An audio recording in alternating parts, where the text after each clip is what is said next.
దేవునికి స్తోత్రము. ఈరోజు వాక్య ధ్యానాంశము యెషయా గ్రంథం 48 అధ్యాయం 21 వచనము. ఎడారి స్థలములలో ఆయన వారిని నడిపించెను. వారు దప్పికొనలేదు. రాతి కొండలో నుండి వారి కొరకు ఆయన నీళ్లు ఉబుక చేసెను. ఆయన కొండను చీల్చగా నీళ్లు ప్రవాహముగా బయలుదేరెను.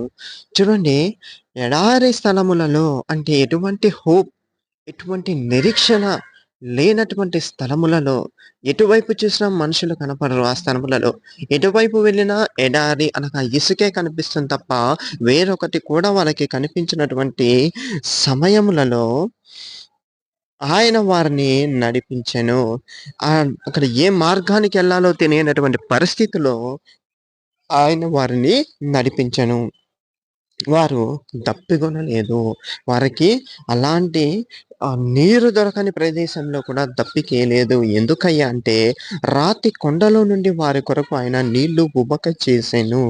ఆయన కొండను చీల్చగా నీళ్లు ప్రవాహముగా బయలుదేరెను.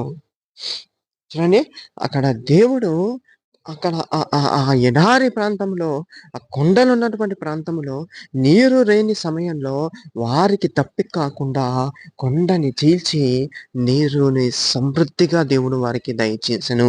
ఎటువంటి హోప్ లేని పరిస్థితిలో దేవుడే నిరీక్షణనిచ్చి మన ఎడల గొప్ప కార్యములను జరిగిస్తాడు.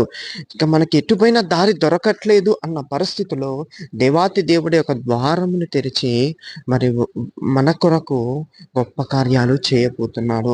అది ఎలాంటి సమస్య అయినా సరే, ఆర్థిక సమస్య అయినా, అనారోగ్య సమస్య అయినా, నిందలైనా, వేదనలైనా, అవమానాలైనా సరే, ప్రతి పరిస్థితుల నుంచి దేవుడు మనని ఒక ద్వారమును తెరిచి విడిపించబోతున్నాడు. యేసయ్య నామానికే మహిమ కలుగును గాక. ఆమేన్.